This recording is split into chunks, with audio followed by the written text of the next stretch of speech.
Nakaramdam ng kaba si Mufan noong makita nito ang sword skill na ipinang-atake sa kanya ng ating bida. Mukhang kagaya nga raw nito ang sword skill na nagpasikat sa isang tanyag na tao. Hindi na kinaya ni Mufan ang pag-atake ni Zoufan kaya napilitan na rin itong umatras. Takang-taka naman si Nanjian kung ano raw ang sword skill na ginamit ng ating bida. Sa lakas nga raw nito ay nagawa nitong mapaatras ang isang peak advanced Starfall Warlord na gaya ni Mufan gamit lamang ang isa nitong pag-atake. Humanga rin si Wo Li sa lakas ng sword skill ni Zoufan, nagtataka naman si Lu Hong kung paano ito nagawa ng ating bida, sa pagkakaalam niya nga raw ay may lakas lang dapat ito ng isang intermediate Starfall Warlord. Matapos matikman ang pag-atake ni Zoufan ay naging kumbinsido na si Mufan sa kanyang hinala. Ito nga raw ang battle sword technique na nagpasikat sa Heavenly Sword, hindi niya nga raw inasahan na itinuro na pala ng Heavenly Sword ang skill nito sa ating bida. Sinabihan ni Mufan si Zoufan na tingin ba raw nito ay kakayanin na siya nitong talunin ng dahil lang sa natutunan nitong battle sword technique. Huwag nga raw itong mangarap dahil isa nga lang daw itong intermediate Starfall Warlord, ipapakita niya nga raw dito ang totoong lakas ng isang peak advanced Warlord realm. Agad na kumilos si Mufan para atakihin ang ating bida. Kung nung una ay finger skill lang ang ginagamit nito, ngayon ay isa ng malakas na palm skill ang gagamitin niya para ipangatake kay Zoufan. Nagpakawala agad ng kanyang sword skill ang ating bida noong makita nito ang palm skill ni Mufan.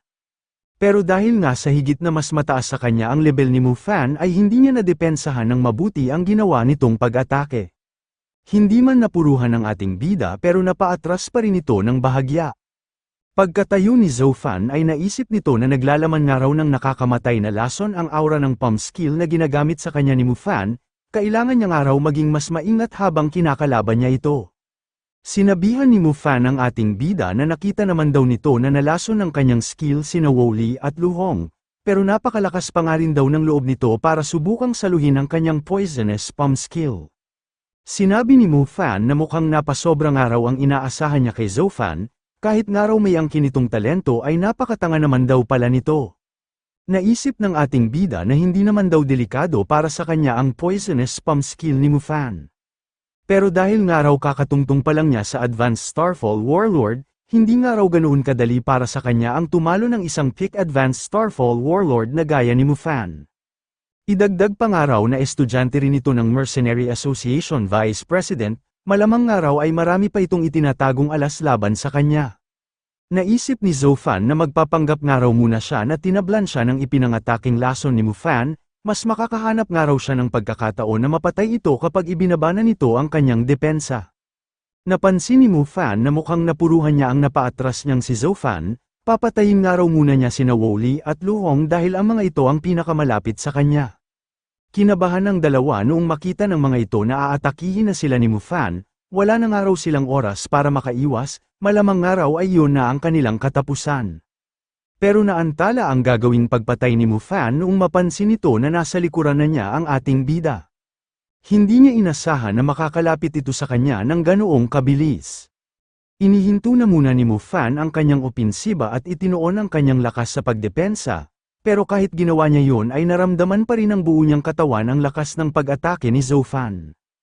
Nagalit si Mufan noong mapagtanto nito na hindi raw pala nalason ng ating bida, nagpapanggap lang daw pala ang walang hiyang ito.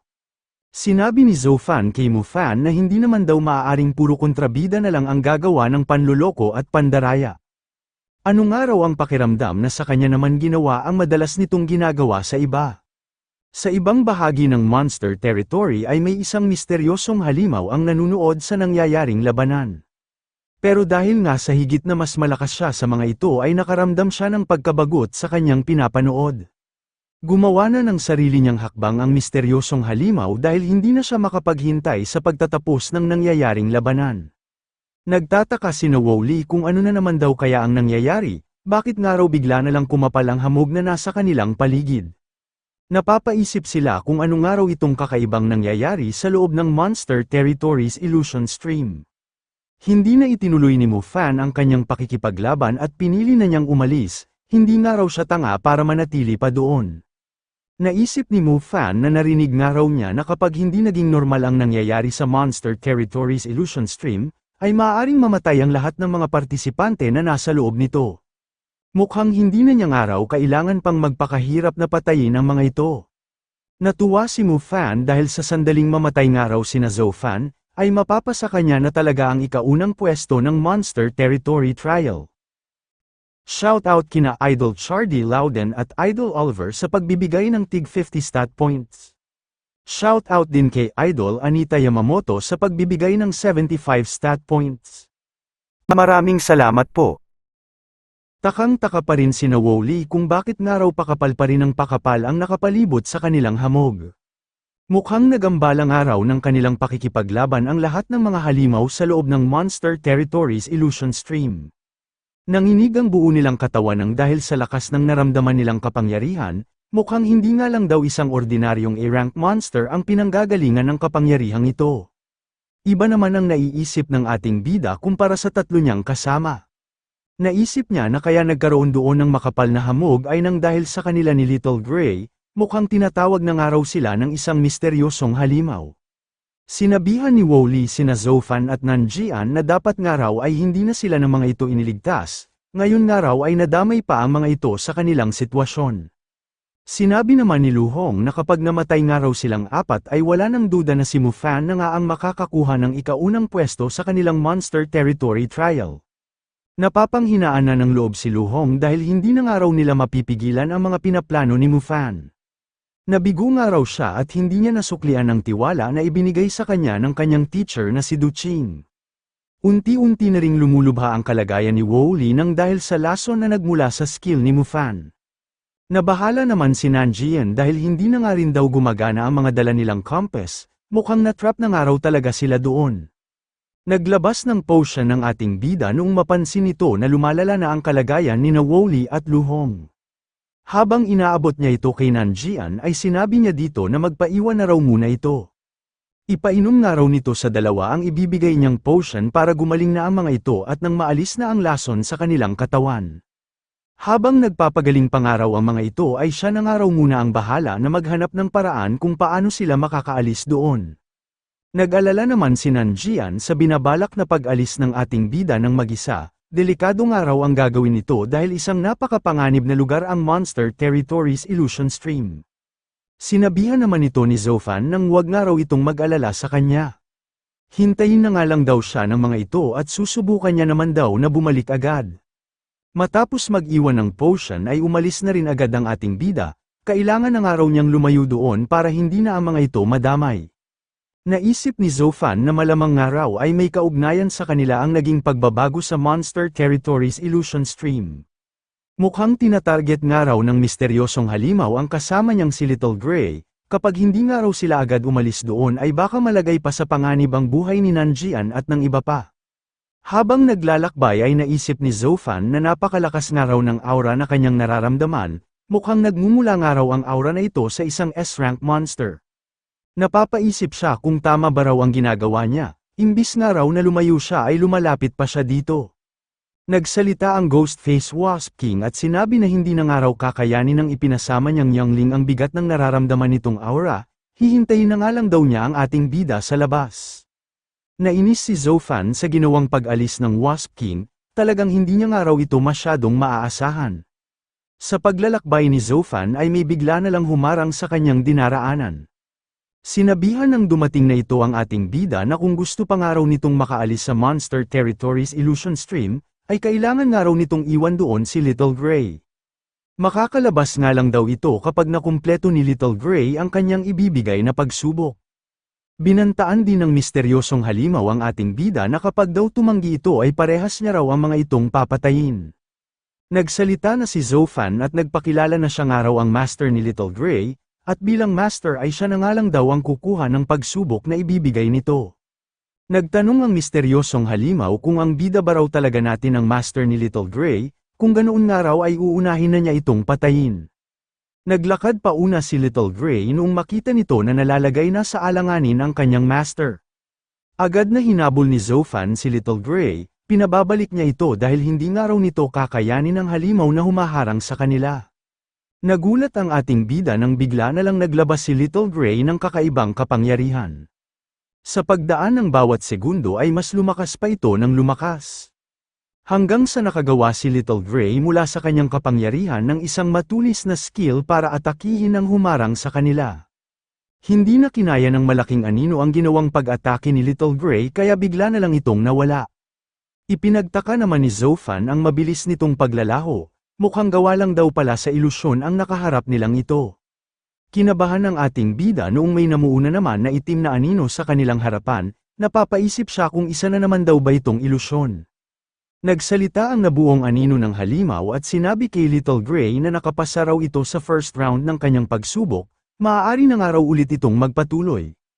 Nabahala si Zofan noong bigla na lang nagsulputan ang napakaraming halimaw sa kanilang harapan, napapaisip pa rin siya kung ilusyon lang ba raw ang mga ito.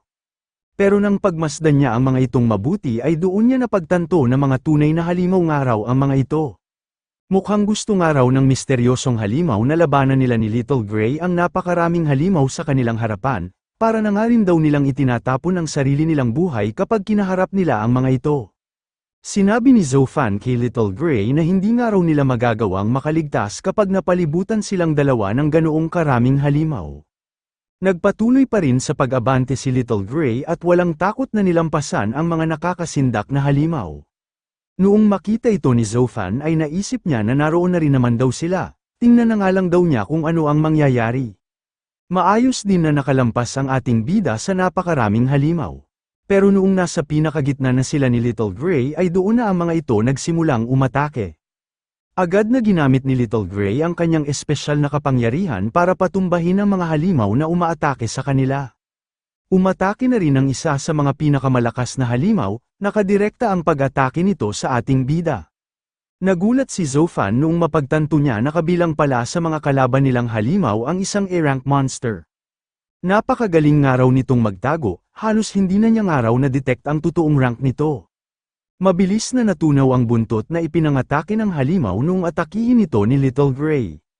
Noong mangyari yun ay agad ding tumiklop ang halimaw nang dahil sa takot. Hindi inasahan ni Zofan ang kanyang nakikita, hindi nga raw siya makapaniwala na magmamakaawa ang isang A-rank monster para sa sarili nitong buhay. Naisip ng ating bida na kamangha-mangha nga raw talaga si Little Gray, kahit nga raw ang isang A-rank monster ay nagagawa nitong takutin. Inakala ni Zofan na doon na matatapos ang kanilang pakikipaglaban, nagulat siya noong makita niya na hindi lang isang A-rank monster ang aatake sa kanila dahil napakarami ng araw ng mga ito. Mas lalong nagseryoso si Little Gray noong makita niya na aatakihin na sila ng napakaraming A-rank monster. Nagulat si Zofan sa aura na ipinapalabas ni Little Gray, bukod nga raw sa kakaiba ito ay napakalakas rin ito. Nagpatuloy si Little Gray sa paglalabas ng kapangyarihan hanggang sa magliwanag na rin ang buo nitong katawan. Noong maalis ang liwanag ay doon na lumabas ang kakaibang anyo ni Little Gray, napapalibutan na ito ng nakakakilabot na aura at humaba na rin ang sungay nito. Lahat ng mga mababangis na halimaw ay bigla na lang nagmistulang maaamong tupa noong maramdaman ng mga ito kung gaano nakalakas ngayon si Little Gray. Mas lalo pang lumaki ang paghanga ni Zofan kay Little Gray. Sino nga raw ang mag-aakala na magagawa nitong mapaamo ang ganoong karaming A-rank monster? Namangha rin ang misteryosong halimaw sa ginawang ito ni Little Gray. Nagawa nga raw nitong masindak ang lahat ng mga ipinadala niyang A-rank monster kahit na napakabata pa lang nito, mukhang hindi nga raw siya nagkamali noong subukan niya ito. Nagsalita ang misteryosong halimaw at sinabihan si Little Gray na maaari na raw nitong itigil ang inilalabas nitong aura dahil nakapasa na nga raw ito sa kanyang pagsubok. Inutusan niya rin ang mga ipinadala niyang halimaw na maaari na rin daw ang mga itong magsialis. Habang pinapanood ang pag-alis ng mga halimaw ay naisip ni Zofan na ibang-ibang araw pala ang totoong itsura ng mga ito kumpara noong kinakalaban nila ang mga ito. Noong mawala na ang lahat ng mga halimaw ay unti-unti na ring nabawasan ang hamog sa kanilang paligid, napapaisip siya kung totoo na ba raw talaga ang nasa harapan niyang daan. Naglakad na paakyat si Little Gray kaya sumunod na rin agad ang ating bida. Sa pinakaitaas ng inaakyat nilang hagdan ay naghihintay sa kanila ang misteryosong halimaw. Palakas ng palakas ang ihip ng hangin habang umaakyat sina Zofan, napapaisip din siya kung ang halimaw ba raw na nakikita niya ngayon ay ang pinakahari ng Monster Territories Illusion Stream. Inobserbahang mabuti ng ating bida ang buong itsura ng nakikita niyang halimaw. Mayroon itong matipunong pangangatawan at may 4 itong kamay at mga mata. Noong una ay inisip niya na mukhang isang araw itong S-rank monster, pero agad niya rin itong kinontra dahil higit na mas malakas pa nga raw ang aura na inilalabas nito kaysa sa nakita niya noon na S-rank monster. Nagpalabas na naman ng itim na usok ang misteryosong halimaw patungo sa ating bida. Nagtaka si Zofan kung isa na naman daw ba itong ilusyon, bakit nga raw parang totoo na ito? Sinugod si Zofan ng isang napakalaking halimaw, imbis na tumakbo ay agad na ini-activate ni Zofan ang kanyang detection skill. Doon niya napagtanto na nasa gilid na pala siya ng bangin at isang ilusyon lang daw pala ang umatake sa kanyang halimaw. Naisip niya na halos muntikan na nga raw siya, kung hindi niya nga raw nagamit ang detection skill ng kanyang War God system, malamang ay nahulog na siya at namatay kung nakapaglakad pa siya ng isa pang hakbang. Tumahol si Little Gray upang ipaalam sa ating bida kung nasaan talaga ang misteryosong halimaw. Pagtingin ni Zofan sa direksyon na itinuro ni Little Gray ay napaisip siya kung nasa loob na naman daw ba siya ng isang halusinasyon.